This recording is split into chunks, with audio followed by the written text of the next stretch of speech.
आपका पहला क्वेश्चन आया था कि भारतीय संविधान का कौन सा अनुच्छेद जो है न्यायपालिका को कार्यपालिका से अलग करता है। तो देखिए भारतीय संविधान का जो ये आपका अनुच्छेद 50 है ना, जो कि आपका डीपीएसपी में आता है, और ये जो आपका अनुच्छेद है ये आपकी न्यायपालिका को जो है कार्यपालिका से अलग करता है। तो अनुच्छेद 50 आपका करेक्ट आंसर होगा।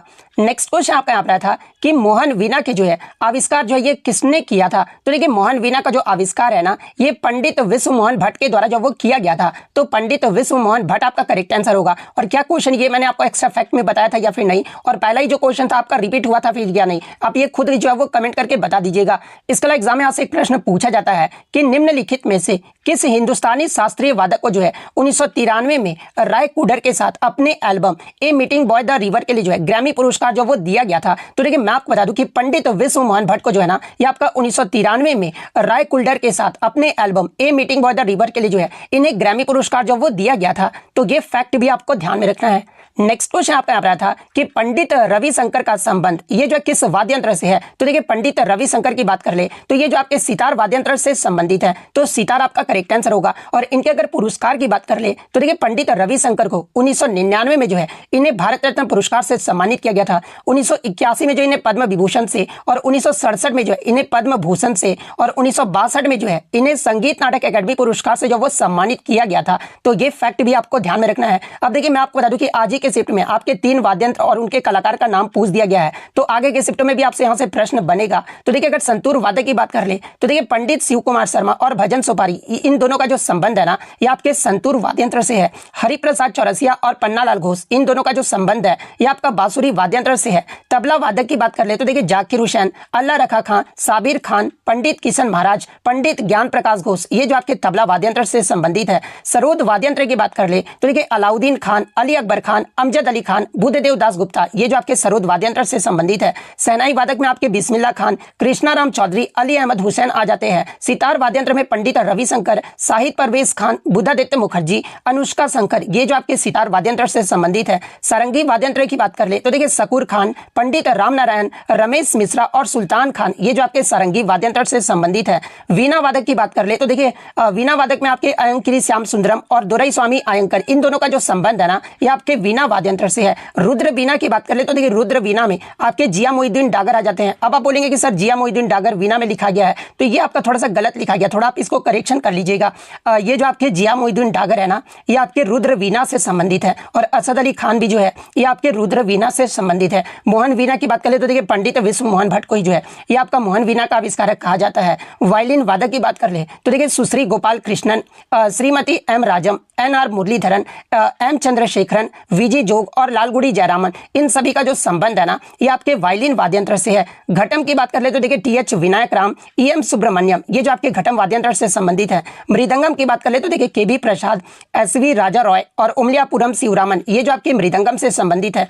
U श्रीनिवास जो ये आपके मैंडोलिन से संबंधित है। तोताराम शर्मा ये आपके पखावाज से संबंधित है। अन्नपूर्णा देवी की बात कर ले तो ये आपके सुरबहार से संबंधित है। ब्रजभूषण काबरा जो है ये आपके गिटार वाद्ययंत्र से संबंधित है। तो ये सारे फैक्ट जो आपको ध्यान में रखना है। नेक्स्ट आपका क्वेश्चन यहाँ पर आया था कि MS गोपाल कृष्ण ये जो आपके किस वाद्ययंत्र से जुड़े हुए हैं। तो देखिए MS गोपाल कृष्णन की बात कर ले तो ये जो आपके कर्नाटक संगीत के क्षेत्र में ये जो आपके एक वायलिन वादक थे, तो वायलिन वादक आपका करेक्ट आंसर होगा। नेक्स्ट क्वेश्चन आपका यहाँ पर आया था कि भारत और ऑस्ट्रेलिया के आतंकवाद विरोधी बैठक जो है ये आपका 2024 में कहाँ पर हुआ था। तो देखिए 2024 में भारत और ऑस्ट्रेलिया के आतंकवाद विरोधी जो बैठक है ना, ये आपका अगस्त 2024 में जो ये आपका नई दिल्ली में आयोजित किया गया था। और ये जो आपके कितने नंबर की जो ये आपका सहयोग बैठक रहा था, तो ये जो आपका 14वें नंबर का जो है ये आपका सहयोग बैठक रहा था। तो नई दिल्ली आपका करेक्ट आंसर होगा। इसके अलावा बात कर ले 15वीं जो बैठक है ये कहां पर आयोजित किया जाएगा, तो ये आपका कैनबरा में आयोजित किया जाएगा। तो ये फैक्ट भी आपको ध्यान में रखना है। नेक्स्ट क्वेश्चन आपका यहाँ पर आता है कि स्वर्णिम चतुर्भुज राजमार्ग नेटवर्क जाल की जो कुल लंबाई ये क्या है। तो आप स्वर्णिम चतुर्भुज राजमार्ग की कुल लंबाई की बात कर ले तो ये जो आपका भारत की जो है सबसे बड़ी राजमार्ग परियोजना है। और दुनिया की बात कर ले तो ये जो आपका 5वां सबसे लंबी राजमार्ग परियोजना है। और इसकी जो कुल लंबाई है ना, ये आपका 5846 किलोमीटर है। तो 5846 किलोमीटर आपका करेक्ट आंसर होगा। इसके अलावा मैं आपको बता दूं कि ये जो आपका स्वर्णिम जो चतुर्भुज परियोजना है ना, ये आपके भारत के 12 राज्य और 1 केंद्र शासित प्रदेश से होकर गुजरता है। तो ये पॉइंट भी आप ध्यान में रखिएगा। तो ये तो हो गया आपका राज्य और केंद्र शासित प्रदेश के बारे में। अगर पूछा जाए कि स्वर्णिम चतुर्भुज परियोजना कितने शहरों से गुजरता है, तो ये आपका टोटल 4 शहरों से जो वो गुजरता है, और 4 शहरों का लंबाई भी आपसे एग्जाम में पूछा जाता है। और इसमें जो आपका सबसे लंबा जो गलियारा है ना, ये आपका कोलकाता चेन्नई जो स्वर्णिम चतुर्भुज परियोजना है, ये आपका सबसे लंबा गलियारा है। और दिल्ली कोलकाता की अगर लंबाई की बात कर ले तो ये आपका 1453 किलोमीटर है। चेन्नई मुंबई का अगर पूछा जाए तो ये आपका 1290 किलोमीटर है। कोलकाता चेन्नई ये आपका 1684 किलोमीटर है। और मुंबई और दिल्ली जो है ना, ये आपका 1419 किलोमीटर है। तो ये सारे फैक्ट जो आपको ध्यान में रखना है। एक क्वेश्चन जो आपका सीजनल अनएम्प्लॉयमेंट से देखने को मिला था, यानी मौसमी जो बेरोजगारी है ना, ये क्या होती है। तो देखिए, मौसमी बेरोजगारी एक प्रकार है जिसमें लोग जो है ना वर्ष के कुछ महीनों के दौरान जो है नौकरियां ढूंढने में जो है आपके सक्षम नहीं हो पाते हैं। और ये जो आपका मौसमी बेरोजगारी है ना, ये आपके ग्रामीण और शहरी दोनों क्षेत्रों में जो है आपको देखने को मिलता है। तो इनमें से आपका जो भी पूछा गया होगा मैंने आपको जो यहाँ पर बता दिया है। नेक्स्ट आपका क्वेश्चन यहाँ पर आया था कि अनुच्छेद 52 से 78 तक जो है ये किसका उल्लेख किया गया है। तो देखिए, मैं आपको बता दूं कि भारतीय संविधान के भाग 5 में आपका वर्णित अनुच्छेद 52 से 78 तक जो है संघीय कार्यकारिणी से जो है आपका संबंधित है। और संघीय कार्यकारिणी के अंतर्गत आपके राष्ट्रपति, उपराष्ट्रपति, प्रधानमंत्री, मंत्रिपरिषद और भारत के जो अटॉर्नी जनरल है ना, ये आपके संघीय कार्यकारिणी के अंतर्गत जो ये आ जाते हैं। तो संघीय कार्यकारिणी आपका करेक्ट आंसर होगा। इसके अलावा मैं आपको बता दूं कि भारत के जो राष्ट्रपति होते हैं ना, ये भारत के सर्वोच्च अधिकारी होते हैं। और इन्हें जो आपका देश का प्रथम नागरिक एवं सभी सशस्त्र बलों का जो है सर्वोच्च सेनापति भी जो वो कहा जाता है। तो ये फैक्ट भी आपको ध्यान में रखना है।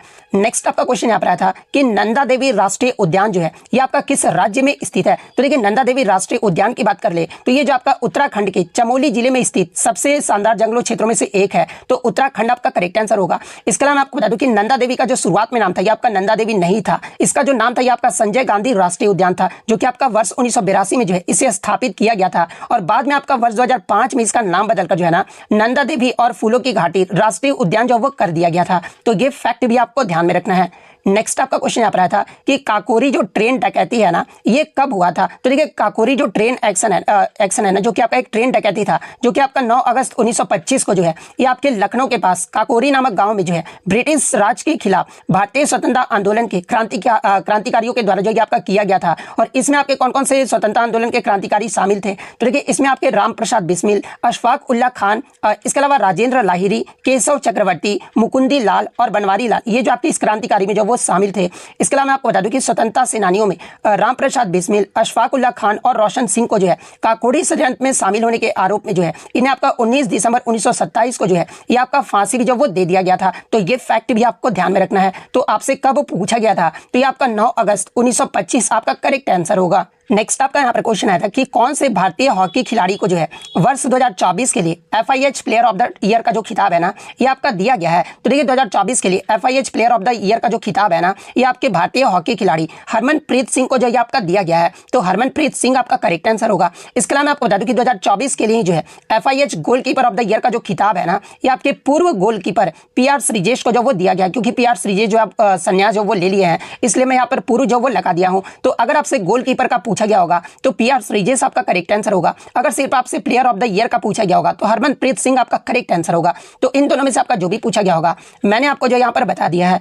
नेक्स्ट आपका क्वेश्चन यहाँ पर आया था कि माउंटबेटन को जो है भारत का वासराय किस अधिनियम के तहत जो ये आपका जो वो बनाया गया था। तो देखिए, माउंटबेटन जो है ना, जो कि आपके ब्रिटिश भारत के अंतिम वासराय के रूप में जो ये आपके प्रसिद्ध थे, और उन्हें 1947 के मार्च में जो ये आपका नियुक्त जो वो किया गया था। तो 1947 वाला अधिनियम आपका यहाँ पे करेक्ट आंसर होगा। माउंटबेटन योजना तो 1947 ऑप्शन में आपका दिया गया था, तो 1947 आपका करेक्ट आंसर होगा। इसके अलावा मैं आपको बता दूं कि आपके अधिनियम से जो है लगातार प्रश्न पूछे जा रहे हैं। तो देखिए, मैं आपको बता दूं कि रेगुलेटिंग एक्ट जो है आपका 1773 में पारित हुआ था, और इसे पारित होने के बाद ही जो है बंगाल के गवर्नर पद का नाम बदलकर जो है ये आपका बंगाल का गवर्नर जनरल जो वो रख दिया गया था। एग्जाम में यहाँ से प्रश्न पूछा जाता है कि बंगाल के गवर्नर पद का नाम बदलकर बंगाल का गवर्नर जनरल जो है ना, ये किस एक्ट के तहत जो ये आपका कर दिया गया था। तो ये आपका रेगुलेटिंग एक्ट 1773 के तहत जो वो कर दिया गया था। और बंगाल के जो पहले गवर्नर जनरल थे ना, ये आपके वारेन हेस्टिंग्स थे। तो ये फैक्ट भी आप ध्यान में रखिएगा। तो ये तो हो गया आपका 1773 का रेगुलेटिंग एक्ट के बारे में। अगर बात कर ले, और इसी अधिनियम के तहत आपको मैं बता दूं कि बॉम्बे एवं मद्रास के गवर्नर ने जो है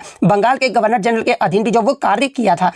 इसके अलावा अगर भारत के गवर्नर जनरल की बात कर ले तो देखिए, चार्टर एक्ट 1833 के द्वारा जो है बंगाल के गवर्नर जनरल का पदनाम जो है ये आपका फिर से बदल कर जो है भारत का गवर्नर जनरल जो वो कर दिया गया था। और भारत के जो पहले गवर्नर जनरल थे ना, ये आपके विलियम बेंटिक रहे थे। तो ये पॉइंट भी आप ध्यान में रखिएगा। और इससे प्रीवियस शिफ्ट में आपसे यहाँ पर से पूछा गया था कि आपके किस अधिनियम के तहत जो है भारत के गवर्नर जनरल का नाम बदलकर जो है भारत का वायसराय जो वो कर दिया गया था। तो देखिए ये जो आपका भारत सरकार अधिनियम 1858 है ना, इस अधिनियम के तहत भारत के गवर्नर जनरल का नाम बदलकर जो है भारत का वायसराय जो वो कर दिया गया था। तो ये सारे फैक्ट जो आपको ध्यान में रखना है और आप कमेंट करके जवाब दीजिएगा कि भारत का जो पहले वायसराय थे ना, ये कौन थे। ये जो आप कमेंट करके जो वो जरूर जवाब दीजिएगा। नेक्स्ट आपका क्वेश्चन यहाँ पर आया था कि बेकिंग सोडा का जो है रासायनिक सूत्र और रासायनिक नाम जो वो पूछा गया था। तो देखिए बेकिंग सोडा का जो रासायनिक सूत्र होता है ना, ये आपका NaHCO3 होता है और इसके अगर रासायनिक नाम की बात कर ले तो ये जो आपका सोडियम बाइकार्बोनेट होता है। तो इन दोनों में से आपका जो भी पूछा गया होगा मैंने आपको जो यहाँ पर बता दिया है। नेक्स्ट आपका क्वेश्चन यहाँ पर आया था कि डॉक्टर भीमराव अंबेडकर को सन 1947 से 1951 तक जो है किस विभाग के केंद्रीय मंत्री जो ये रहे थे। तो देखिए मैं आपको बता दूं कि आजादी के बाद 1947 में उन्हें देश के प्रथम प्रधानमंत्री पंडित जवाहरलाल नेहरू के द्वारा पहले मंत्रिमंडल में जो है इन्हें कानून एवं न्याय मंत्री के रूप में जो वो नियुक्त किया गया था। तो कानून एवं न्याय मंत्री आपका करेक्ट आंसर होगा। नेक्स्ट आपका यहाँ पर आया था कि निम्नलिखित में से कौन भारतीय राष्ट्रीय कांग्रेस के जो है एक उदारवादी नेता नहीं थे। तो देखिए मैं आपको बता दूं कि इसी शिफ्ट में जो है आपके दो क्वेश्चन जो है ना, ये आपका 1907 के कांग्रेस अधिवेशन से आपका पूछा गया था। हालांकि मैं एक ही क्वेश्चन लिया हूँ, एक ही क्वेश्चन में जो है ये दोनों क्वेश्चन को जो मैं आपको यहाँ पर डिफाइन जो वो कर दूंगा, ठीक है। तो आपको टेंशन लेने की जरूरत नहीं है। तो देखिए वर्ष 1907 में कांग्रेस के सूरत अधिवेशन में जो है कांग्रेस को दो भागों में जो आपका विभाजित कर दिया गया था, नरमपंथी और चरमपंथी, यानी गरम दल और नरम दल में जो आपका विभाजित जो वो कर दिया गया था। और इसी विभाजन को जो है ये आपका सूरत विभाजन के नाम से भी जो वो जाना जाता है। इसके अलावा मैं आपको बता दूं कि ये जो आपके चरमपंथी, जिसे उदारवादी भी कहा जाता है, और इसमें आपके 3 समूह थे और इसमें आपके बाल गंगाधर तिलक के नेतृत्व में आपका महाराष्ट्रियन समूह था, बिपिन चंद्रपाल और अरविंदो घोष के नेतृत्व में जो है ये आपका बंगाल समूह था, और लाला लाजपत राय के नेतृत्व में जो है ये आपका पंजाब समूह था। तो ये तो हो गया आपका उदारवादी यानी चरमपंथी के बारे में। अगर बात कर ले चरमपंथियों के सबसे प्रमुख नेता जो ये कौन रहे थे, तो ये जो आपके बाल गंगाधर तिलक, लाला लाजपत राय, बिपिन चंद्रपाल, ये जो आपके सामूहिक रूप से ना इन्हें लाल बाल पाल की तिकड़ी के रूप में भी जो है इन्हें जो वो जाना जाता है। सॉरी यहाँ पे उग्रवादी हो जाएगा, तो शायद ऑप्शन में जो आपका यहाँ पर लाला लाजपत राय ही जो वो दिया गया था। तो देखिए लाला लाजपत राय जो है ना ये आपका उदारवादी नेता से जो वो संबंधित नहीं थे, जबकि आपके ये किससे, तो ये आपके चरमपंथी से संबंधित थे। तो लाला लाजपत राय आपका करेक्ट आंसर होगा। और एक प्रश्न आपका बना था कि सूरत जो विभाजन है ये कब हुआ था कांग्रेस के, तो ये आपका 1907 में हुआ था। और आप कमेंट करके जवाब दीजिएगा कि 1907 का जो कांग्रेस अधिवेशन हुआ था इसकी जो अध्यक्षता है ना ये किसके द्वारा किया गया था, ये जो आप कमेंट करके जरूर जवाब दीजिएगा। इसके अलावा मैं आपको बता दूं कि चरमपंथी और नरमपंथी ये जो दल है ये आपस में कब आए थे, तो ये आपके 1916 के लखनऊ अधिवेशन में जो है ये आपके एकजुट हो गए थे। तो ये फैक्ट भी आपको ध्यान में रखना है। नेक्स्ट आपका क्वेश्चन यहाँ पर आता है कि सिरका में कौन सा अम्ल पाया जाता है। तो देखिए सिरका में आपका एसिटिक अम्ल जो ये पाया जाता है, और एसिटिक एसिड का जो फार्मूला होता है ना ये आपका CH3COOH होता है, जिसे आपका एथेनोइक अम्ल के नाम से भी जो वो जाना जाता है। तो ये फैक्ट भी आप ध्यान में रखिएगा।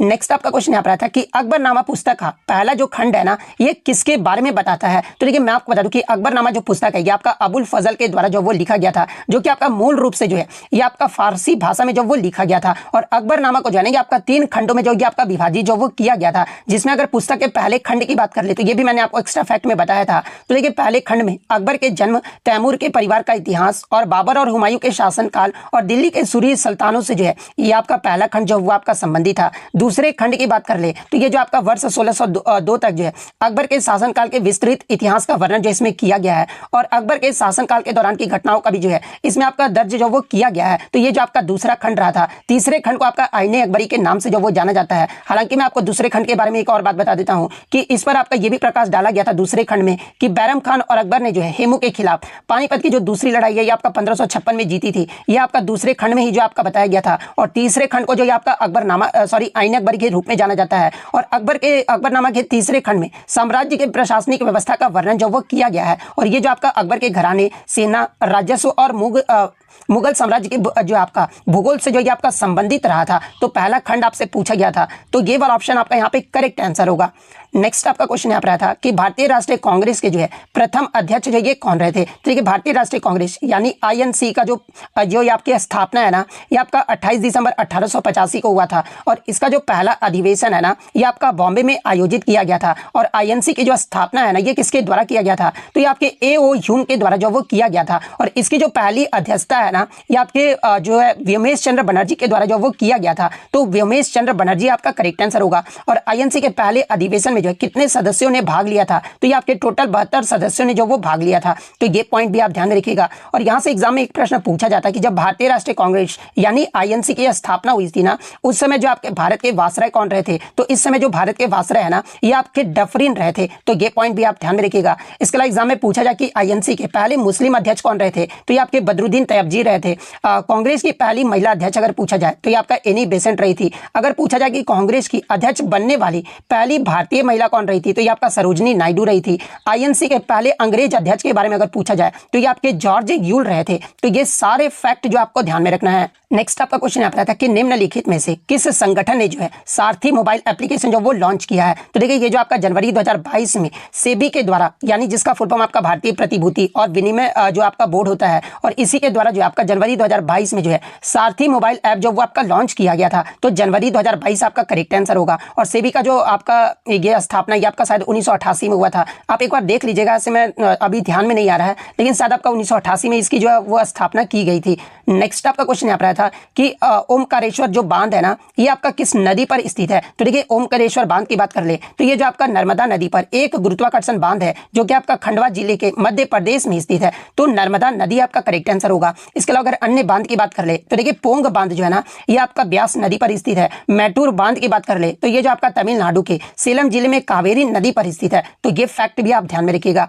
नेक्स्ट आपका क्वेश्चन यहाँ पर आता है कि हाल ही में किस राज्य ने जो है बालिका शिक्षा को बढ़ावा देने के लिए मुख्यमंत्री संतुष्ट मोइना योजना जो है ना, ये आपका शुरू किया गया था। हालांकि क्वेश्चन आपका थोड़ा उल्टा जो वो पूछा गया था, लेकिन मैंने इसको सही करेक्शन करके जो आपको बता दिया है। तो देखिए हाल ही में आपका 2024 में जो है राज्य में बालिका शिक्षा को बढ़ावा देने के लिए मुख्यमंत्री संतुष्ट मोइना योजना जो है ना, ये आपका असम सरकार के द्वारा जो है इसे शुरू किया गया है। और ये जो आपका बालिका शिक्षा को बढ़ावा देने और बाल विवाह को समाप्त करने के लिए ये आपका जून 2024 में जो है ये आपका इस योजना को जो वो शुरू किया गया था। और राज्य मंत्रिमंडल के द्वारा स्वीकृत इस योजना के तहत लगभग 10 लाख छात्राओं को जो है वित्तीय सहायता जो वो प्रदान किया जाता है। तो असम आपका यहाँ पे करेक्ट आंसर होगा। हालांकि प्रश्न इस प्रकार से था कि असम 2024 जून 2024 में जो है आपका जो बालिकाओं को शिक्षा को बढ़ावा देने के लिए किस राज्य में जो है आपका कौन सी योजना जो ये आपका शुरू किया गया असम राज्य में। तो ये आपका ऑप्शन में आपका मोइन योजना जो ये आपका दिया गया था। तो निजुत मोइन योजना आपका करेक्ट आंसर होगा। नेक्स्ट आपका यहाँ पर क्वेश्चन आया था कि द्रौपदी मुर्मू ने अगस्त 2024 में जो है किसको 2024 से 2027 के लिए लागू किया है। जहां पे ऑप्शन में आपका विधि आयोग, नीति आयोग, इस प्रकार से ऑप्शन जो आपका दिया गया था। तो देखिए मैं आपको बता दूं कि राष्ट्रपति द्रौपदी मुर्मू के द्वारा भारत के 23वें विधि आयोग के गठन को मंजूरी जो वो दिया गया है। और इनका जो कार्यकाल है ये आपका 1 सितंबर 2024 से लेकर जो है 31 अगस्त 2027 तक जो ये आपका रहेगा। तो विधि आयोग आपका करेक्ट आंसर होगा। नेक्स्ट आपका क्वेश्चन यहाँ पर आया था कि उपभोक्ता संरक्षण अधिनियम 1986 के अनुसार कितनी धाराओं का जिक्र जो वो किया गया है। तो इसमें आपके 31 धाराओं का जिक्र जो वो किया गया है। तो 31 आपका करेक्ट आंसर होगा। नेक्स्ट आपका क्वेश्चन यहाँ पर आता है कि राज्य के नीति निर्देशक सिद्धांत, यहाँ पर आपका मैं बता दूं कि स्टेटमेंट बेस्ड जो आपका प्रश्न जो वो पूछा गया था। तो देखिए राज्य के नीति निर्देशक सिद्धांत की बात कर ले यानी डीपीएसपी की बात कर ले तो ये जो आपका भारतीय संविधान के भाग 4 के अनुच्छेद 36 से 51 में जो ये आपका वर्णित है। और इन अवधारणाओं का जो उद्देश्य है ना, ये भारत में कल्याणकारी राज्य बनाना और सभी नागरिकों के लिए सामाजिक और आर्थिक न्याय जो ये आपका सुनिश्चित करना है। इसके अलावा अनुच्छेद 37 में आपका ये कहा गया है कि जो आपका डीपीएसपी है ना, ये आपका एक गैर न्याय संगत है। और इसी में आपका ये आपका एक ऑप्शन आपका दिया गया था गैर न्याय संगत। तो ये वाला ऑप्शन आपका यहाँ पे करेक्ट आंसर होगा। नेक्स्ट आपका क्वेश्चन यहाँ पर आता है कि महाराजा धीराज की उपाधि अपनाने वाला पहला गुप्त शासक कौन था। तो देखिए महाराजा धीराज की उपाधि अपनाने वाला जो पहला गुप्त शासक था ना, ये चंद्रगुप्त प्रथम था। तो चंद्रगुप्त प्रथम आपका करेक्ट आंसर होगा। और ये जो आपका चंद्रगुप्त प्रथम था ना, ये आपके गुप्त राजा घटोत्कच का जो ये आपका पुत्र था। तो ये पॉइंट भी आप ध्यान में रखिएगा। नेक्स्ट आपका यहाँ पर आता है कि भारत में किस वर्ष जो है आर्थिक उदारीकरण हुआ था। तो देखिए भारत में आर्थिक उदारीकरण की जो शुरुआत है ना, ये आपका वर्ष 1991 में जो है प्रधानमंत्री पीवी नरसिम्हा रॉय और उनके तत्कालीन वित्त मंत्री डॉक्टर मनमोहन सिंह के द्वारा जो है ये आपका शुरू किया गया था। तो वर्ष 1991 आपका करेक्ट आंसर होगा। इसके अलावा मैं आपको बता दूं कि 1991 के आर्थिक नीति से लगातार प्रश्न पूछा जा रहा है। तो देखिए आर्थिक उदारीकरण से आपका क्या अर्थ होता है। तो देखिए देश की आर्थिक नीतियों के आर्थिक उदारीकरण से है जिसका उद्देश्य अर्थव्यवस्था को अधिक बाजार जो आपका उन्मुख बनाना और निजी और विदेशी निवेश की भूमिका का विस्तार करना और विशिष्ट परिवर्तनों में आयात शुल्क में जो ये आपका कमी जो वो शामिल किया गया था। इसके अलावा उदारीकरण का मूल उद्देश्य जो है ना, उन प्रतिबंधियों को समाप्त करना था जो इसमें बाधा बन गए हैं। तो ये जो आपका उदारीकरण से जो है इंपॉर्टेंट फैक्ट्स थे। नेक्स्ट आपका क्वेश्चन यहाँ पर आया था कि संयुक्त राज्य अमेरिका ने नाइजीरिया के साथ 2024 में जो है किस योजना की जो वो शुरुआत की है। तो देखिए अमेरिका सरकार की नाइजीरिया के लिए जो है आपका नई खाद्य सुरक्षा योजना जो है ना, इसको बढ़ावा देने के लिए जो ये आपका शुरू जो वो किया गया है। तो खाद्य सुरक्षा योजना आपका करेक्ट आंसर होगा।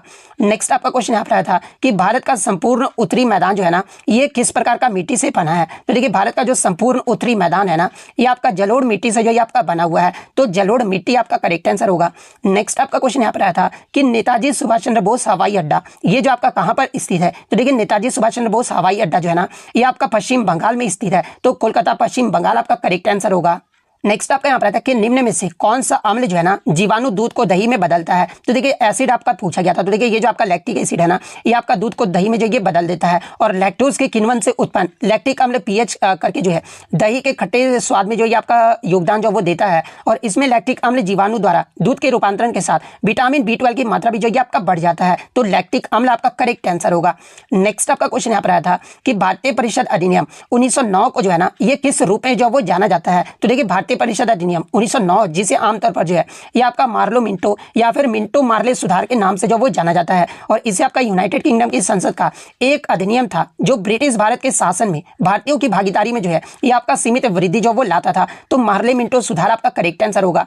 नेक्स्ट आपका क्वेश्चन यहाँ पर आया था कि ग्रेट इंडियन डेजर्ट को जो है और रेगिस्तान के रूप में भी जो वो जाना जाता है। तो देखिए ग्रेट इंडियन डेजर्ट को जो है ना ये आपका थार रेगिस्तान के नाम से जो वो जाना जाता है, तो थार रेगिस्तान आपका करेक्ट आंसर होगा।